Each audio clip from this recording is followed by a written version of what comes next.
వాక్య భాగాల్లోనికి వెళ్దాం. మనము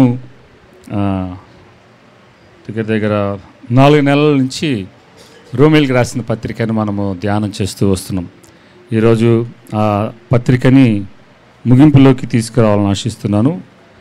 మనం గడిచిన వారం 15వ అధ్యాయం 1 నుంచి 7 వరకు ఉన్న వచనాలను చూసాం. ఆ తర్వాత ఉన్న వచనాలని అలాగే 16వ అధ్యాయాన్ని రెండింటిని కలిపి ఈ ఉదయకాలం మనం వాక్య భాగాన్ని ధ్యానించబోతున్నాం. అలాగే 15వ అధ్యాయంలో ఉన్న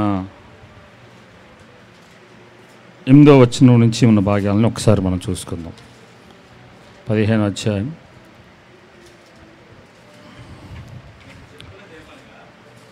బ్రదర్, నేను చెప్పున్నది ఏమనగా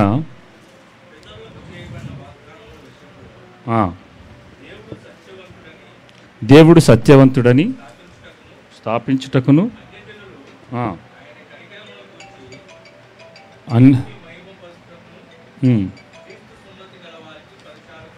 పరిచారకుడు ఆయన. ఓకే, ఒక్క నిమిషం బ్రదర్. మనము ఇక్కడ ఈ రోమిల్కి రాసిన పత్రిక 15వ అధ్యాయం 8 నుంచి 21 వరకు ఉన్న వచనాల్లో మనం ఏం చూస్తామంటే, దేవుడు ఎలాగా యూదుల్ని ఎంచుకున్నాడు, ఆ యూదుల్ని ఎంచుకున్న క్రమంలో అన్ని జనాంగమైన మనకి రక్షణ అనేది ఎలాగా వారు తృణీకరించడాన్ని బట్టి, యూదులు తృణీకరించడాన్ని బట్టి అన్ని జనంగా ఉన్న మనకి దేవుడు రక్షణ కొనసాగించాడు, ఎలాగిచ్చాడు అనేది ఈ 8 నుంచి 21 వరకు ఉన్న వచనాల్లో మనం చూస్తాం. యూదులను కూడా దేవుడు విడిచిపెట్టలేదు. దానికి ఉదాహరణ మనం ఏం చూసాం గడిచిన వారాల్లో? పౌలు భక్తుడు కానీ, పేతురు కానీ, అలాగే చాలామంది యూదులు యేసు ప్రభు వారు రక్షకుడని వారు గ్రహించటం, అనేక మంది యూదులు రక్షణ పొందారని ఈ రోమే ఉన్న సంఘంలో కూడా మనం చూసాం. సో రోమా సంఘంలో 2 యూదా మతంలో నుంచి అలాగే అన్యమతంలో నుంచి దేవుడిని తెలుసుకున్న విశ్వాసులు ఉన్నారు అనేది మనం మొదటి నుంచి చూస్తున్నాం.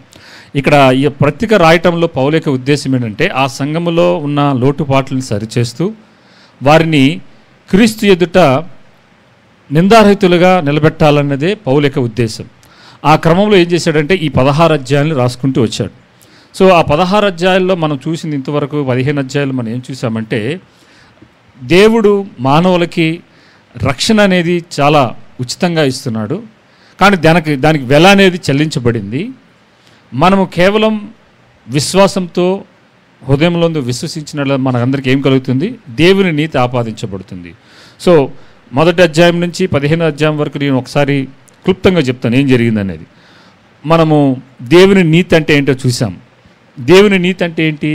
మనము అర్హత లేని స్థలంలో మనల్ని ఆయనతో ఉండకూడని స్థితిలో ఉన్నప్పుడు దేవుడు ఏం చేశాడంటే, తన ప్రియకుమారుడైన యేసుక్రీస్తు వారిని మనల్ని సిలువలో మరణింపచేసి కేవలం మనము నోటితో ఒప్పుకొని హృదయమునందు విశ్వసించిన యెడల మనకందరికీ ఏమి ఇస్తున్నాడు? దేవుడు నీతిని మనకి ఆపాదిస్తున్నాడు. సో ఇక్కడ మన క్రియల వల్ల మనం రక్షణ పొందము, కేవలం మనం విశ్వసించిన యెడల, ఆయన మీద మనం విశ్వాసం ఉంచిన యెడల మనం అందరం ఏమవుతామంటే రక్షణ పొందుతామని రక్షణ గురించి, నీతిని గురించి చెప్పాడు. అలాగే తర్వాత అధ్యాయాలలో దేవుని తీర్పు గురించి, అలాగే యూతులకి అన్య జనాంగానికి మధ్య ఉన్న వాళ్ళ మధ్యలో జరుగుతున్న సంఘం మధ్యలో, విశ్వాసాల మధ్యలో జరుగుతున్న ఆ యొక్క మనస్పర్ధలు లేదంటే లోటుపాట్లు ఏవైతే ఉన్నాయో ఆ అంతరాల గురించి చెప్తూ ఆయన అనేక విషయాలు మనకి బోధపరుస్తూ వచ్చారు. అది పాపం గురించి కానీ, రక్షణ గురించి కానీ చాలా అంశాలని మనం నేర్చుకున్నాం. దాదాపు 4 నెలలంటే 16 వారాలు, దగ్గర 16 నుంచి 18 వారాల వరకు వస్తుంది. మధ్యలో 5-6 ఆదివారాలు వచ్చినప్పుడు. సో ఈ 16 ఈ అధ్యాయాలలో మనం నేర్చుకునే 15 అధ్యాయంలో దేవుడు మానవులను ఎవరిని విడిచిపెట్టట్లేదు. దేవుడు తన మహాకృప ద్వారా అందరినీ తన దగ్గరికి చేర్చుకోవాలి, అందరూ తన సన్నిధికి రావాలని కోరుకుంటూ, అది యూదులైనా సరే అన్య జనాంగమైన సరే అందరూ అంతటను మారు మనసు పొంది క్రీస్తు యేసును గురించిన అనుభవ జ్ఞానంలోనికి రావాలనేది దేవుని అనాది సంకల్పమైనది. ఆ క్రమంలో ఏం చేశాడంటే యూదులకి మొట్టమొదటిగా సువార్తను ప్రకటించడం ప్రారంభించారు.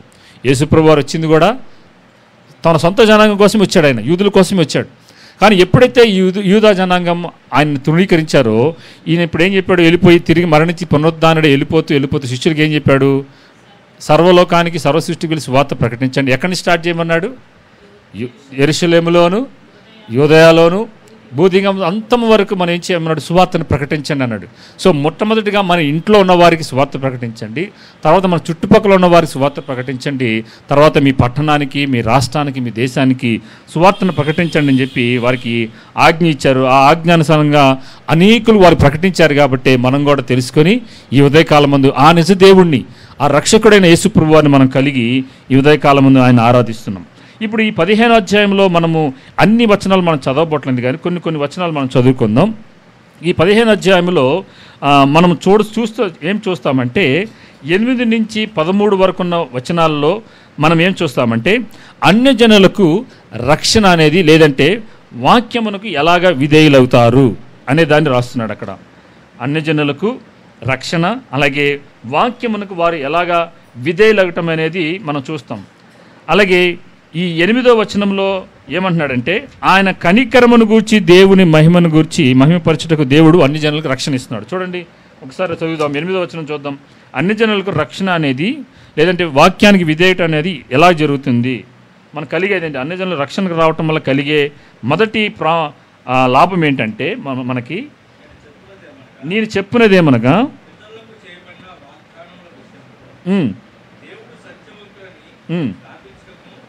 దేవుడు సత్యవంతుడిని స్థాపించుటకును,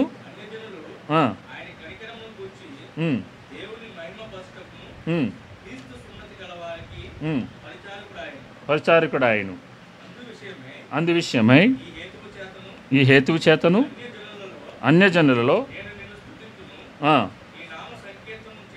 నీ నామ సంకీర్తనం చేయుదును అని. మొట్టమొదటిది ఏమంటున్నారంటే అన్యజనులు ఆయన కనికరమును గూర్చి దేవుని మహిమపరచుటకును.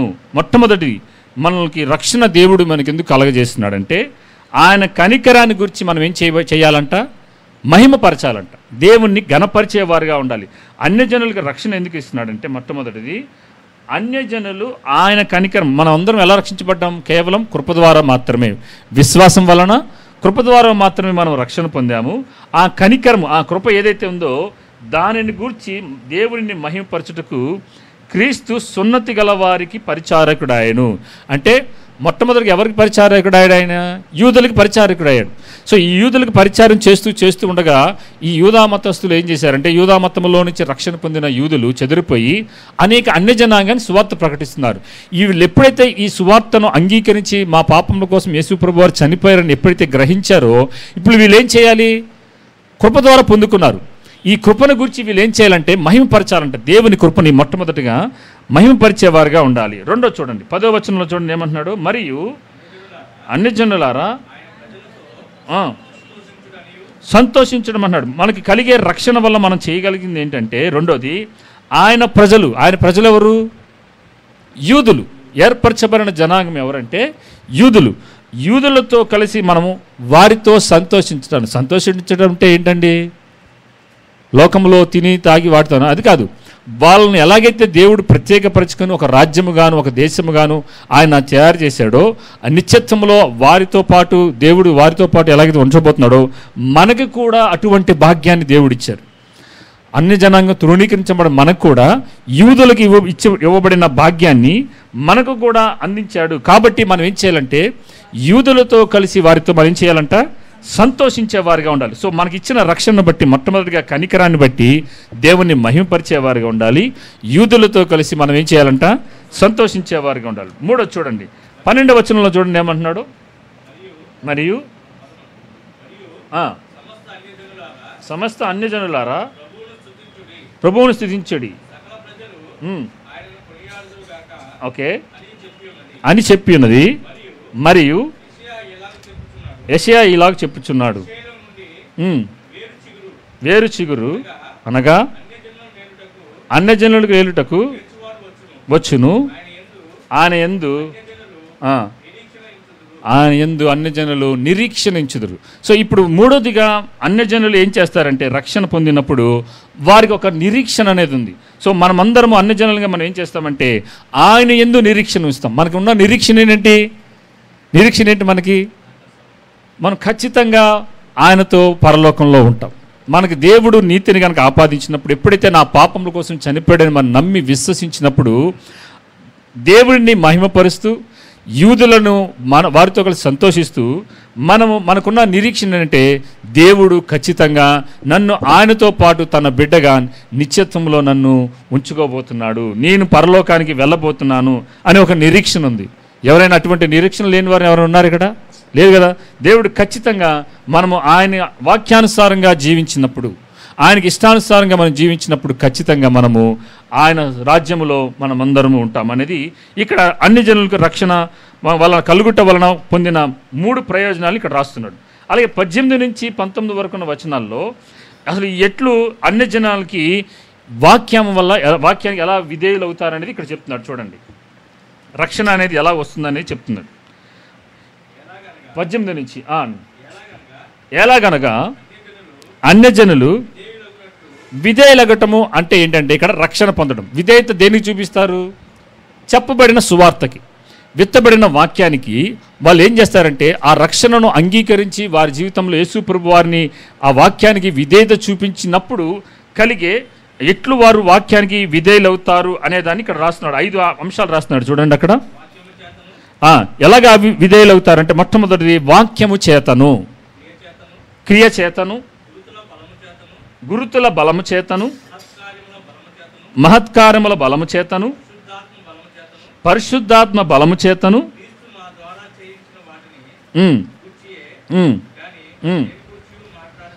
చాలు.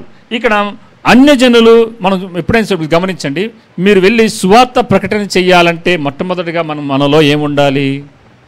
అక్కడే ఉంది. మొట్టమొదటిది ఏంటి? వాక్యము చేతను. వాక్యం అనేది మనలో ఉండాలి. మీరు కనుక వాక్యాన్ని ధ్యానించకుండా, వాక్యాన్ని మీరు పఠించకుండా, వాక్యాన్ని మీ హృదయంలో ఉంచుకోకుండా ఇతరులకి సువార్త ప్రకటించడం అనేది మీకు అర్థం కాదు, తెలియదు కూడా, చెప్పలేరు. ఏమని చెప్తారు? వాక్యం మీరు చదవట్లేదండి, కానీ మీరు రక్షణ పొందారు, ఇతరులకు వెళ్ళి సువార్త చెప్పాలనుకుంటున్నారు. ఇప్పుడు రక్షణ అంటే ఏంటో, రక్షణ అనేది ఎలా కలుగుతుందో మానవులకి అనేది మీకు తెలియనప్పుడు మీరు ఇతరులని అన్ని జనులని సువార్తకు చెప్పి వారిని దేవుని వాక్యానికి విధేయులై రక్షణలోనికి మీరు నడిపించలేరు. అందుకనే మొట్టమొదటిగా దేవుని వాక్యం దేనికి ప్రాముఖ్యత ఇచ్చింది? వాక్యానికే ప్రాముఖ్యత ఇచ్చింది రక్షణ విషయంలో. మొట్టమొదటిగా వాక్యము చేతను. రెండవది క్రియల చేతను. క్రియల చేత అంటే ఏంటి? ఏం క్రియలు ఇవి? మన నీతి క్రియలు. మనము పొద్దున్న లేచిన కాడి నుంచి రాత్రి పనుకునేంత వరకు మన తోటి వారితో, మన బంధువులతోనేమో, మన స్నేహితులతోనేమో, లేదంటే మన దగ్గర పనిచేసేవారు, మన కొలీగ్స్ కానీ, మన అపార్ట్మెంట్లో ఉంటున్న వారు ఎదుట మనము చేసే క్రియలు ఏమవుతాయంటే వారికి సువార్తకి అవకాశాలుగానే ఉంటాయి, లేదంటే ఆటంకాలుగానే ఉంటాయి. సువార్తకి అవకాశాలుగానే ఉంటాయి, లేదంటే ఆటంకాలుగానే ఉంటాయి. సో మంచి క్రియలు చేస్తూ వాక్యానుసారంగా మనం జీవిస్తున్నట్లయితే మీరే ఒక సజీవమైన సువార్త పత్రిక. సో మొట్టమొదటిగా వాక్యం ఉండాలి. రెండోది క్రియల చేతను. మూడోది ఏమంటున్నాడు? గురుతుల బలము చేతను. దేవుడు కొన్ని సూచనలు చేస్తూ ఉంటాడు. కొన్ని సూచనల చేత దేవుడు ఏం చేస్తాడంటే అనేకుల్ని అన్ని జనాంగంలోని రక్షణలోకి నడిపిస్తూ ఉంటాడు. నాలుగోది చూడండి, మహత్కార్యముల చేత. మహత్కారముల చేత అంటే కొన్ని కుటుంబాలలో ఎంతో ఇబ్బందిమైన పరిస్థితి, లేదంటే వారి కుటుంబంలో ఒక యాక్సిడెంట్ జరిగిన పరిస్థితి అనుకుందాం, లేదంటే ఒక ఊహించని సంఘటన ఆ అన్యజన కుటుంబంలో ఒకటి జరిగింది అనుకుందాం. దేవుడు ఆశ్చర్యకరంగా ఆ కుటుంబంలో ఒక నెమ్మదిని, సమాధానాన్ని, దేవుడు చేసిన ఒక మహత్కార్యాన్ని మనం చూస్తాం. ఎప్పుడైతే అన్ని జనాంగం ఆ అద్భుతాన్ని వారి కుటుంబంలో, వారి బిడ్డల విషయంలోనో, వారి వ్యక్తిగత విషయంలో, వారి ఆర్థికపరమైన విషయాల్లో ఆ అద్భుతం చూసినప్పుడు వాళ్ళు ఖచ్చితంగా దేవుని సువార్తకు వాళ్ళు లోబడుతూ ఉంటారు. సో ఐదోది ఏంటి? పరిశుద్ధాత్మ బలము చేత. మనము చూడండి, పరిశుద్ధాత్మ దేవుడిని తీసుకొచ్చి చివరిలో పెట్టారు. అంటే మొట్టమొదటిగా మనం అన్నీ చేస్తూ చివరిగా పరిశుద్ధాత్మ దేవుడు కూడా మన వెనకాలండి ఆయన ఏం చేస్తూ ఉంటారంటే దేవుడు కార్యాన్ని, దేవుని చిత్తాన్ని అనేకులు సువార్తకు లోబడటానికి పరిశుద్ధాత్మ దేవుడు కూడా మనకు బ్యాకప్ ఇస్తూ ఉంటాడు, మనం బలపరుస్తూ ఉంటారు. సో అందుకని మనం సువార్తను ప్రకటించే విషయంలో మనం సిగ్గుపడకూడదు, మనము ఎప్పుడూ వెనకాడకూడదు. మనకి వాక్యం ఉంది, దేవుడు మన క్రియలు ఉన్నాయి, అలాగే దేవుడు గురుతుల బలం ఉంది, మహత్కారము చేయగలిగిన అద్భుతమైన దేవుడు మనతో ఉన్నాడు. చివరాఖరికి మనలో ఉన్న పరిశుద్ధాత్మ దేవుడు మన ద్వారా మనల్ని బలపరిచి సువార్త ప్రకటించడానికి నన్ను వాడుకోగలిగిన సమర్థుడైన దేవుడిని మనం కలిగి ఉన్నాం. సో ఇప్పుడు మనం భయపడాల్సిన పని లేదు. మనము లేదంటే వీళ్ళు ఏమైనా అనుకుంటారో అని మనం అలా అనుకోవడానికి వీలేదు. సువార్తకి అన్యజనులు అవ్వాలంటే ఈ 5టిని మన జీవితంలో కలిగి ఉండాలి. సో ఎప్పుడైతే మనము సువార్తకి ప్రకటించబడటానికి ముందుకు వెళ్తున్నామో, క్రీస్తు సువార్తను పూర్ణంగా ప్రకటించానంటాడు. చూడండి తర్వాత వచనాల్లో పౌలు భక్తుడు చూడండి ఏమంటున్నాడో, 19వ వచనం 20-21 వచనాల్లో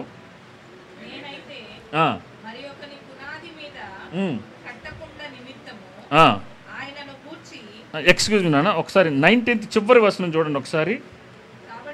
కాబట్టి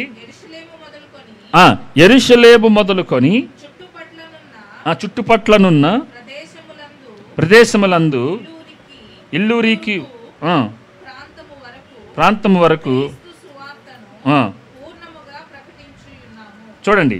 ఈయన ఏం చేశాడంట, ఈయన ఎక్కడైతే యెరూషలేములో నుంచి బయలుదేరిన ఈయన చుట్టుపక్కల ఉన్న ప్రాంతంలో అన్నిటికీ అని చెప్పి ఏ ఊరి పేరు చెప్పాడు, ఇల్లూరీకు అనే ఒక ప్రాంతం వరకు నేను సువార్త ప్రకటించేశాను. సంపూర్ణంగా అంటున్నాడు, మళ్ళీ పూర్ణముగా క్రీస్తు సువార్తను పూర్ణముగా ప్రకటించి ఉన్నాను అంటున్నాడు. అంటే మనం కూడా ఏం చేయాలి, చీరాల నుంచి చుట్టుపక్కల ఉన్న ప్రాంతముల వరకు, అది ఇంకొల్లు వరకు అనుకోండి, ఆయన ఇల్లూరికి అని రాశాడు, కనీసం ఇంకొల్లు వరకన్నా ఏం చేయాలంటే సువార్తను పూర్ణముగా ప్రకటించాలి, సువార్తను పూర్ణంగా ప్రకటించాలి అని ప్రకటించేశాను అంటున్నాడు. ప్రకటించి ఉన్నాను అంటున్నాడు. అది పాస్ట్ టెన్సా ప్రెజెంట్ టెన్సా? పాస్ట్ టెన్స్, భవిష్యత్తులో చేసేసాడు ఆయన అని చెప్పి 20-21 వచనంలో ఏమంటున్నాడు చూడండి. నేనైతే మరొకని పునాది మీద కట్టకుండా నిమిత్తము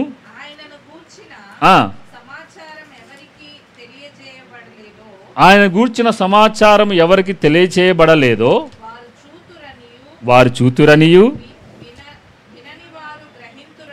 వినని వారు గ్రహింతురనియు క్రీస్తు నామమెరగని చోట్లను సువార్తను ప్రకటింపవలనని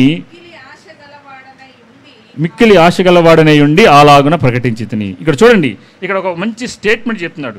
ఆయనను గూర్చిన సమాచారం ఎవరికి తెలియచేయబడలేదో. రెండోది, క్రీస్తు నామము ఎరగని స్థలములు అంటే చోట్ల ఏం చేశాడంటే ఈయన సువార్త ప్రకటించవలనని మిక్కిలి ఆశ గలవాడని అలా చేశాడంట. 2 విషయాలు ఉన్నాయి మన ప్రాంతంలో కూడా, 2 ఉన్నాయి. ఏమున్నాయి? సువార్తను గుర్చిన క్రీస్తుని గుర్చిన సమాచారము తెలియచేయబడని వారు చాలామంది ఉన్నారు. అలాగే క్రీస్తు నామము ఎరగని స్థలములు చాలా ఉన్నాయి. ప్రజలు ఉన్నారు, స్థలములు ఉన్నాయి. ఈయనేమో యెరూషలేములో నుంచి ఇల్లూరీకు వరకు ఆ ప్రాంతంలో అంతటా సువార్తను ప్రకటించాను. ఇలా వెళ్తూ ఏం చేశానంటే, ఎవరైతే ఎరగలేదో, ఏ ప్రాంతం అయితే సువార్త ప్రకటించబడలేదో వారు వినాలని చెప్పి, వారు విధేయతలు చూపించాలని చెప్పి మిక్కిలి ఆశ గలవాడనే నేను సువార్త పనిని నేను చేశాను. సో ఏ ఒక్కరు నశించిపోకూడదని చెప్పి నేను ఏం చేశాడంటే అలా చేశాను. వారు తెలియచేయబడలేదో వాళ్ళు ఏం చేస్తారంట, ఎప్పుడైతే మన సువార్త ప్రకటించినప్పుడు చూతురనియు వినని వారు గ్రహింతురనియు రాయబడిన ప్రకారం, అంటే మనం చెప్తేనే వాళ్ళు చూస్తారు, మనము వాళ్ళు ప్రకటిస్తేనే వాళ్ళు విని గ్రహిస్తారు. మనం ప్రకటించకుండా మనం నిశ్శబ్దంగా అలాగే నిస్తబ్దంగా ఉన్నట్లయితే వారికి సువార్త ప్రకటించబడదు, వారు రక్షణ అంటే వారికి తెలియదు. అందుకనే పౌలు భక్తుడు వలె మనం కూడా ఏం చేయాలంటే, ఆయన ఎలాగైతే మిక్కిలి ఆశ గలవాడే ఎక్కడైతే ప్రకటించబడలేదో, ఎవరైతే వినలేదో వాళ్ళకందుకు ఏం చేశాడు, ఈయన వెళ్ళి సువార్తను ప్రకటించాడు ప్రియులారా. సో మనకున్న బ్యాకప్ ఏంటి, సువార్తను ప్రకటించడానికి వాళ్ళు విధేయులు అవటానికి 5 ఉన్నాయి. వాక్యం ఉంది, క్రియలు ఉన్నాయి, గురుతుల బలం ఉంది, మహత్కార్యములు ఉంది, పరిశుద్ధాత్మ దేవుని బ్యాకప్ మన బలం ఉంది. సో ఈ 5 ఉన్నప్పుడు మనం ఏం చేయాలి అంటే ఒక రూట్ మ్యాప్ని ఇస్తున్నాడు. ఇక్కడ మీకు ఒక సంచిలో ఒక 5 రాళ్ళు ఇస్తున్నాడు, ఏమి వాడాలో. అలాగే రూట్ ఎటు వెళ్ళాలంటే ఏం చెప్తున్నాడంటే, చీరాల నుంచి స్టార్ట్ చేసి ఎక్కడికి వెళ్ళాలి, ఇంకొల్లు వరకు వెళ్ళండి. ఈ మధ్యలో ఏం చేయాలంటే ఆయన నామము ఎక్కడ ప్రకటించబడలేదు, ఎవరు వినలేదు, ఈ 2 మ్యాప్ అన్నమాట, రూట్ మ్యాప్. సో ఈ 2 రూట్ మ్యాప్ పెట్టుకొని ఎక్కడెక్కడ ప్రకటించబడలేదో అక్కడికి వెళ్ళాలి, ఎవరు వినలేదో వాళ్ళ దగ్గర కూడా వెళ్ళి ఏం చేయాలంట, మిక్కిలి ఆశ అనేది ఉండాలి. ఆశ కలిగిన ప్రాణాన్ని తృప్తిపరిచే దేవుడు. సో ఆశ మనలో ఉండి ప్రకటించాలనే ఆశ ఉన్నప్పుడు ఏం చేస్తుందంటే మనల్ని బలవంతం చేసి లేచి ఆ ప్రాంతంలోనికి వెళ్ళేలాగా చేస్తుంది. సో మొట్టమొదటిగా మనము క్రీస్తుని గురించిన వార్తను ప్రకటించబడడానికి మనం ఆశ కలిగి ఉందాం. అలాగే ఎక్కడెక్కడైతే ఎవరికైతే ప్రకటించబడలేదో వాళ్ళు వింటేనే గ్రహించగలుగుతారు, వారు ప్రకటిస్తేనే వారు చూడగలుగుతారు దేవుని కార్యాలని.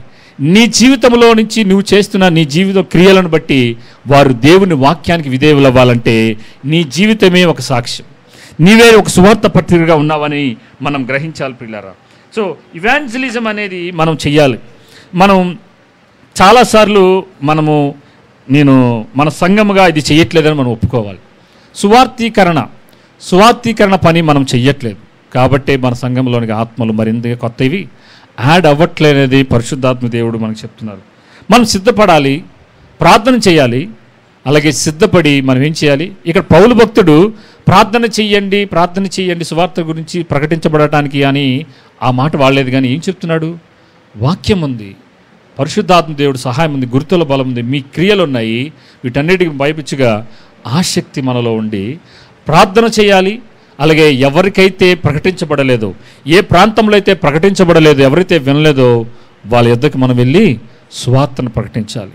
ఇక్కడ మనం గ్రహించాల్సింది ఏంటంటే పౌలు చూడండి,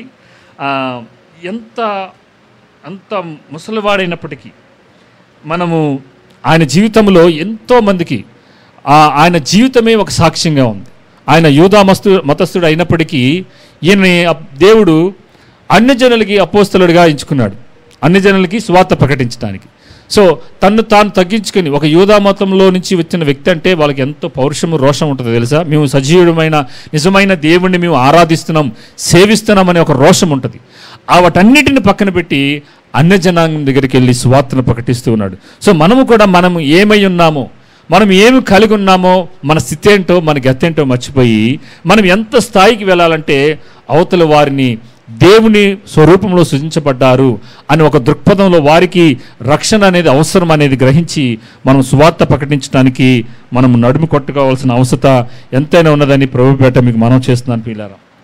ఇక్కడ మనము గ్రహించాల్సింది ఏంటంటే మన హృదయాల్లో గనక యేసు ప్రభు వారి నివాసం చేస్తున్నట్లయితే, యేసు ప్రభు వారి యొక్క హృదయ వాంఛ ఏంటంటే ఇందాక మనం చూసాం లూకాసు వార్త 19వ అధ్యాయం 10వ వచనంలో రాయబడినట్టుగా ఆయన నశించిన దానిని వెతకి రక్షించటానికి వచ్చాడు.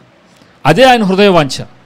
అటువంటి హృదయవాంఛ మనలో గనక లేకపోయినట్లయితే, మనలో ఎక్కడో క్రీస్తుని గురించిన వాంఛ, ఆయన రాజ్యమును గురించిన తపన మనలో కోరిక గనక లేకపోయినట్లయితే ఎక్కడో మనలో ఏదో తేడా ఉందని గ్రహించాలి. నశించిపోతున్న వారు అనేకులు మన చుట్టూ తిరుగుతున్నారు, అనేకులు వెళ్తున్నారు, మన ఇంటికి వెళ్తున్నారు, మనం అనేక మార్కెట్లకు వెళ్తూ వస్తున్నాం. కానీ మనం ఇంకను సువార్త ప్రకటించకుండా, నేను అనేది ఏంటంటే ఏ విధము చేతనైనా వచ్చిన ప్రతి అవకాశాన్ని మనం సద్వినియోగపరచుకోవాలి. అది సువార్త ప్రకటించాలని ఒక మైండ్ సెట్తో మనము మార్కెట్కి వెళ్ళాలి. సువార్తను ఈరోజు రక్షణలోకి నడిపించడానికి ఒక వ్యక్తిని అని చెప్పి ఆ ఉద్దేశంతోనే మనము సూపర్ మార్కెట్కి వెళ్ళాలి, ఆ ఉద్దేశంతోనే ట్రైన్ ఎక్కాలి, ఆ ఉద్దేశంతోనే మనము ఉద్యోగ స్థలాల్లో ఎప్పుడెప్పుడు ఏ అవకాశం నాకు దొరికిద్దా వీళ్ళకి నా సువార్తను ప్రకటించడానికి అని చెప్పి మనం ఎదురు చూస్తూ ఉండాలి. ఆ సువార్తను ప్రకటించడానికి క్రమంలో మీరు చేయాల్సిందేంటి, ఈ 5 మీరు మీ జీవితంలో కలిగి ఉండాలి. మీ దేవుని వాక్యాన్ని, క్రియలను, అలాగే గురుతుల బలమును, మహత్కార్యములను పరిశుద్ధాత్మ బలము చేత మీరు సువార్తను ప్రకటించినప్పుడు ఖచ్చితంగా వాళ్ళు ఏమంటారు, విధేయులు అవుతారంట. దేవుడు ఎవరిని ఆకర్షించాలో ఆయన దానిష్టం. ప్రకటించాల్సిన బాధ్యత ఎవరిది, నాది, మీది, మనందరి మీద ఉంది. ప్రకటించకుండా ఎవరు వినలేరు పిల్లరా, ప్రకటించబడకుండా ఎవరు విధేయులు అవ్వలేరు. సో మనము మీకు వచ్చి రాని మాటలు చెప్పండి, దేవుని తెలుసుకోనండి, దేవుని గురించి కొన్ని మాటలు మీరు నేర్చుకోనండి, అనేకులకు తెలియచెప్పవలసిందిగా ప్రభుపేట మీకు మనం చేస్తున్నాం పిల్లరా. ఓకే, 22 నుంచి 33 వరకు ఉన్న వచనాల్లో మనం ఏం చూస్తామంటే పౌలు తన యొక్క భవిష్యత్తు ప్రయాణం గురించి రాస్తూ ఉంటాడు. నేను ఈ అధ్యాయాన్ని ముగించాలని చెప్పి కొంచెం నేను త్వరపడుతున్నాను. సో ఇక్కడ 22 నుంచి 33 వరకు ఉన్న వచనాల్లో మనం ఏం చూస్తామంటే పౌలు భక్తుడు ఆయన భవిష్యత్తులో ఎక్కడెక్కడికి ప్రయాణం చేయబోతున్నాడు, స్పెయిన్కి వెళ్ళబోతున్నాను, నేను మీ దగ్గర రాబోతున్నాను, దారి మధ్యలో నేను మీ దగ్గరకు వస్తాను, మీరు ఇంటికి వెళ్ళిన తర్వాత ఆ వచనాలు మీరు చదువుకోనండి, నేను మనకు దేవుని చిత్తం అయితే నేను మీ దగ్గర రావాలనుకుంటున్నాను, అనేక మార్లు నేను ఆటంకపరచబడ్డానని చెప్పి అంటూ ఉంటాడు.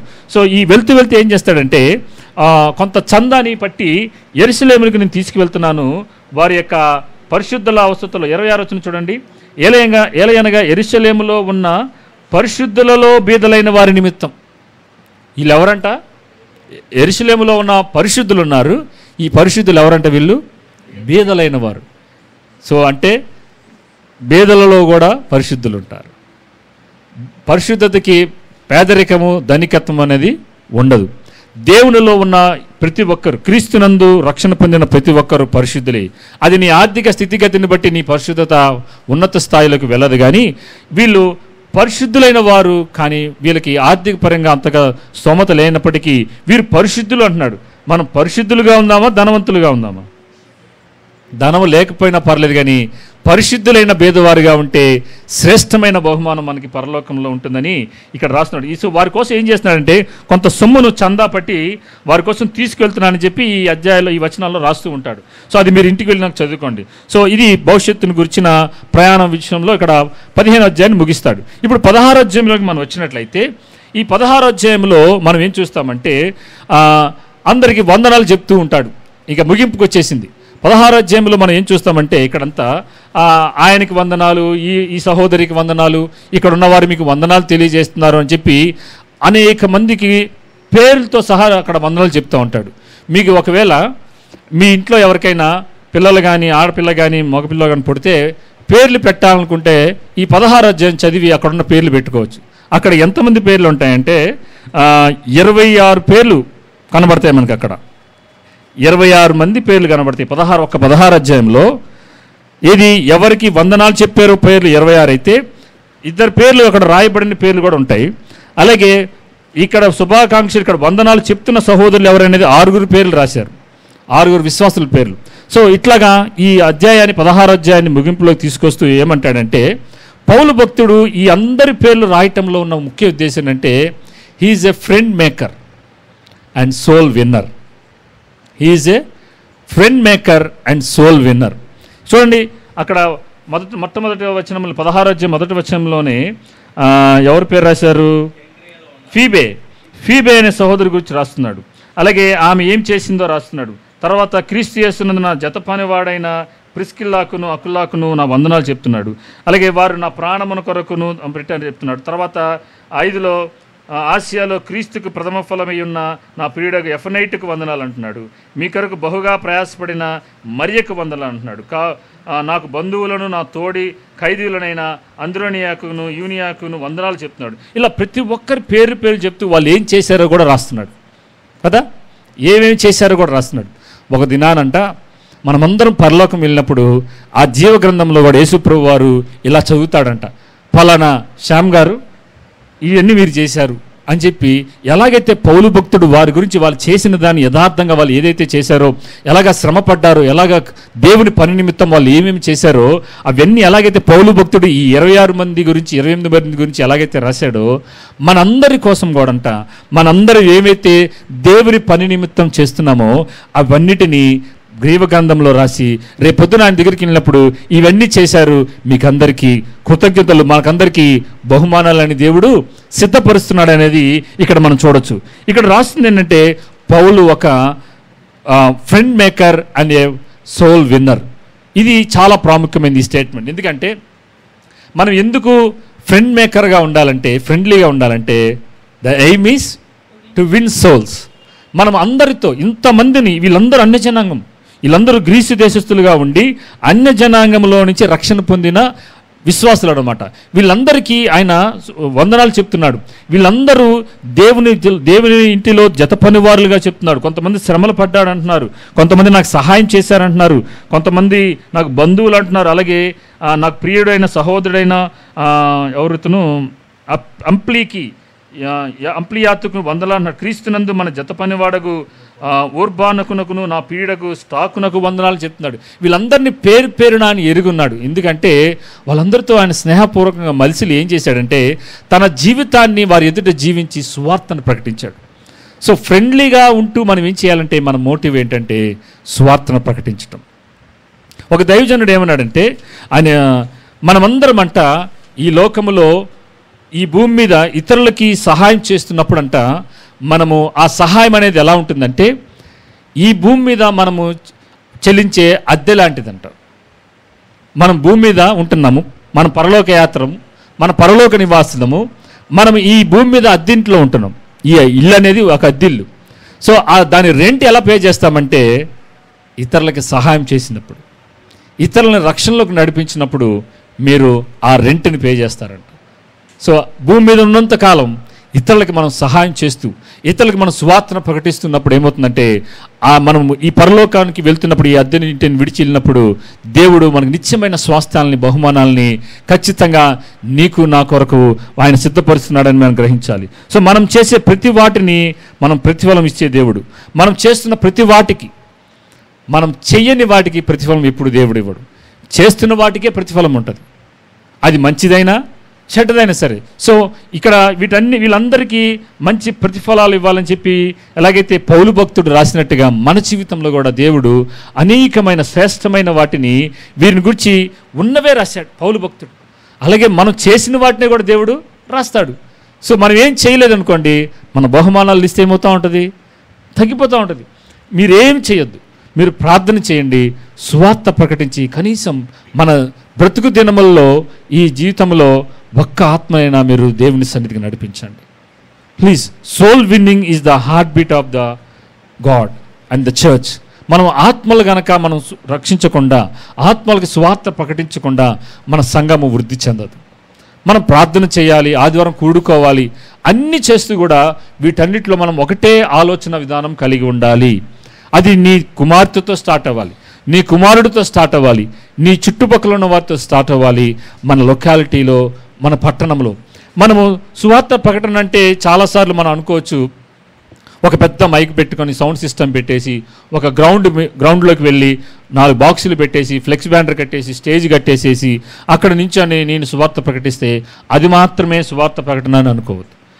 ఇప్పుడు ఈ రోజుల్లో మనకి చాలా ఎఫెక్టివ్గా ప్రభావవంతంగా సువార్త ప్రకటన జరుగుతుంది. ఎలాగంటే వ్యక్తిగతంగా 1-to-1 పర్సన్ టు పర్సన్ వ్యాంజలిజమే చాలా శ్రేష్టకరమైనది అని చాలామంది దైవజనులు అభిప్రాయపడుతున్నారు. కాబట్టి మన జీవితమే, మీ వ్యక్తిగత జీవితాలే, మీ క్రియలే, అలాగే మీలో కలిగిన వాక్యమే ఏం చేయాలంటే ఇతరులకి సువార్త ప్రకటించడానికి మీకు మీరే సంసిద్ధులుగా ఉండి అనేకుల్ని దేవుని రాజ్యంలోనికి నడిపించడానికి మీరు ఆయత్తపడవలసిందిగా మనం చేస్తున్నాను.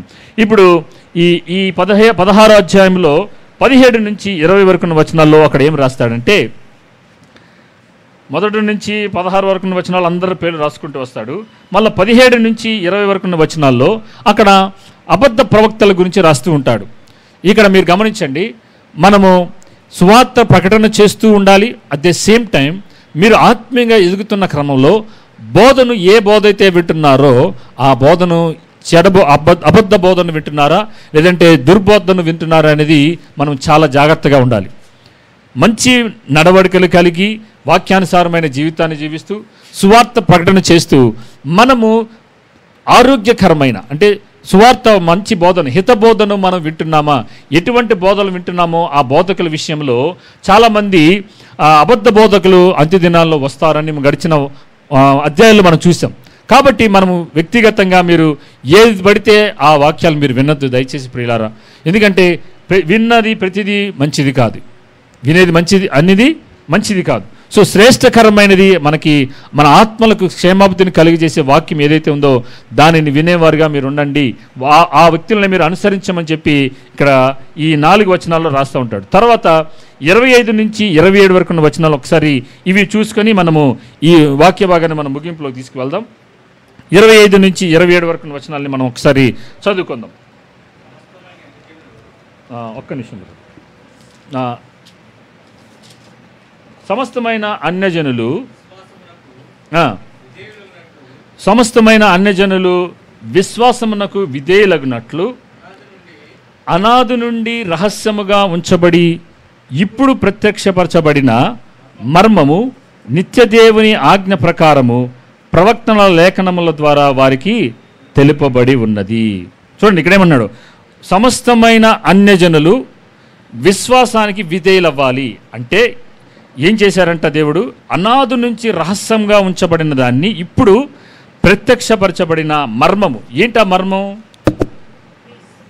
క్రీస్తుని రక్షకుడుగా అంగీకరిస్తే చాలు మనకందరికీ అన్యజనులకి రక్షణ అనేది కలుగుతుంది. విశ్వాసములకు విధేయులగటం అంటే ఏంటంటే, యేసు ప్రభు వారు నా పాపముల కోసం చనిపోయాడు, ఆయన శిలువలో మరణించాడు, నేను పాపిని, నన్ను క్షమించు ప్రభు అని అడిగినప్పుడు ఆ విశ్వాసాన్ని బట్టి ఎప్పుడైతే మనం నమ్ముతామో ఆ మర్మం ఏమైంది? ప్రత్యక్షపరచబడింది. ఏంటి ఆ మర్మము?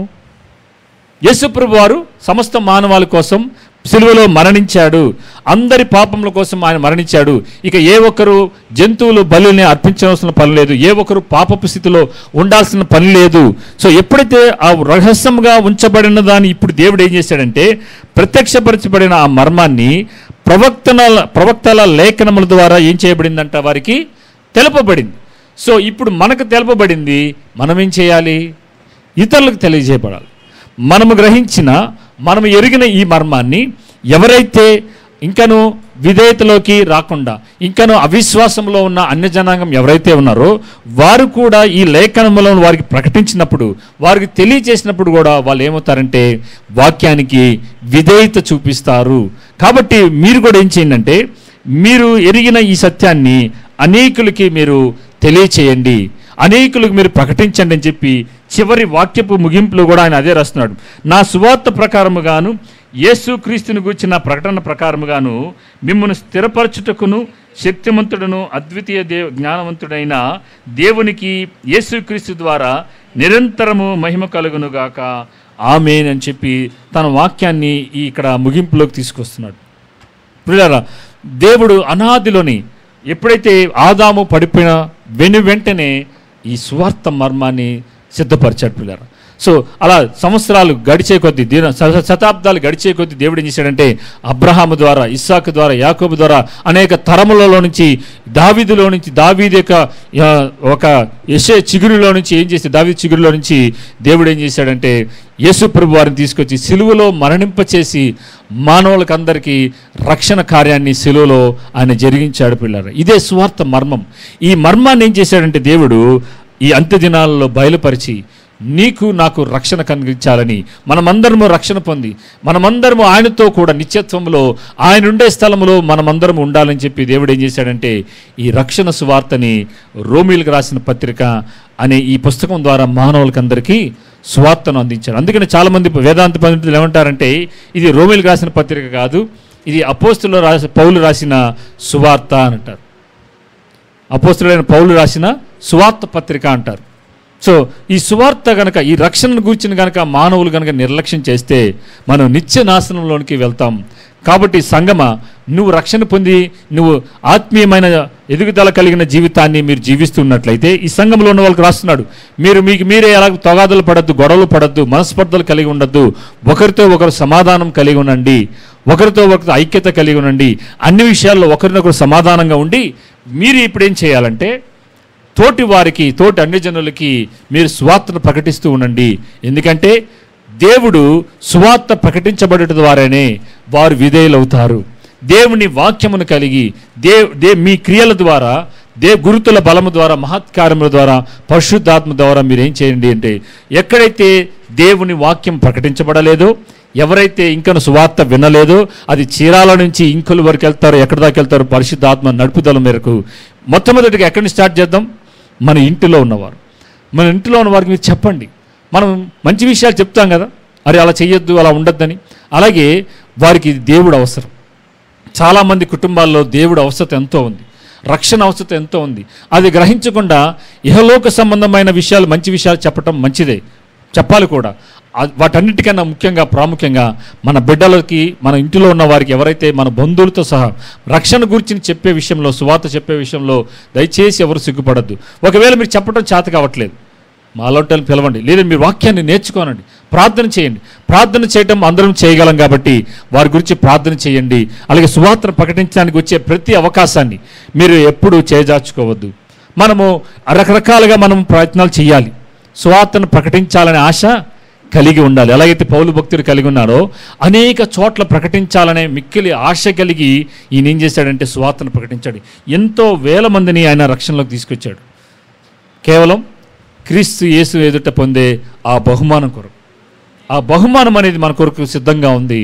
మరి మనం చేయవలసినవి చేసినప్పుడే ఆ బహుమానాలు, ఇందాక మనం చదివినట్టుగా 16వ అధ్యాయంలో వారి పేర్లు ఎలాగైతే రాయబడ్డాయో మనందరి పేర్లు కూడా ఒక జీవగ్రంథంలో రాసి, పలానా రోజున ఈయన ఈ సువార్త ప్రకటించాడు, పలానా వ్యక్తిని దేవుని రాజ్యంలోకి నడిపించాడు, ఇన్ని శ్రమలు అనుభవించాడు, ఇంత పేదరికంలో ఉన్న పరిశుద్ధుడిగా ఆయన జీవించాడు అని రాయబడినప్పుడు మనందరికీ బల నమ్మకమైన మంచి దాసుడా, ఇదిగో అనేకమైన శ్రేష్టమైన వాటిలో పాలుభాగస్తుడని చెప్పగలిగిన అటువంటి మాటను మన జీవితంలో పొందుకునేవారిగా మనం అందరం ఉండాలని నేను కోరుతున్నాను.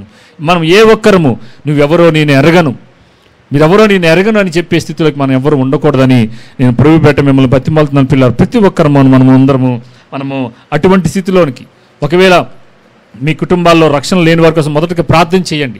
ఒక స్ట్రాటజిక్గా వెళ్దాం, ఒక ప్లాన్ ప్రకారం ఒక వ్యక్తిని ఎందుకు ఉంచండి. ఎవరైతే రక్షణ లేదో ఆ రక్షణ లేని వ్యక్తి యొక్క పేరుని రాసుకోనండి, ప్రార్థనలో పెట్టండి, రోజు ప్రార్థన చేయండి. మీకు గుర్తుకొచ్చినప్పుడు ప్రార్థన చేసి ఎలాగైనా ప్రభువా అతనికి సువార్తను ప్రకటించేలాగా నాకు అవకాశాన్ని కలగనివ్వండి, లేదంటే వేరొక దైవజనుల్ని ఆ వ్యక్తి జీవితంలోకి పంపించి సువార్త వినేలాగా చెయ్యండి ప్రభు అని చెప్పి మనం ఏం చేయాలంటే ఒక తెలివి కలిగి, ఒక ఆలోచన పరంగా ఒక ప్రణాళిక కలిగి మనం ఏం చేద్దామంటే కొద్ది ఆత్మలైనా రక్షించడానికి మీ వంతు సహాయం మీరు చేయండి. అటు పిమ్మట ఏమవుతుందంటే పరిశుద్ధాత్మ దేవుడు కూడా తన మహత్కార్యముల ద్వారా, బలము చేత, మహత్కార్యముల చేత ఖచ్చితంగా దేవుడు అనేక ఆత్మల్ని రాబట్టగలిగిన గొప్ప దేవుణ్ణి మనము కలిగి ఉన్నాం ప్రియులారా. ఆమేన్. దేవుడు అట్టి కృపను మన సంఘం మీద ఉంచునుగాక. దేవుడు మనందరినీ ఆత్మలను తన రాజ్యంలోనికి నడిపించడానికి ఒక్కొక్కరిని తన సాధనాలుగా నిలబెట్టి వాడుకోగలిగిన కృపను, అట్టి వాక్యమును మీ హృదయాల్లో నింపి దేవుడు మనల్ని వాడుకోవాలని నా ప్రార్థన, నా ఆశయం ఉన్నది. మనమందరము తలలు వంచి మనము ప్రార్థన చేసుకొని ముగించుకుందాం.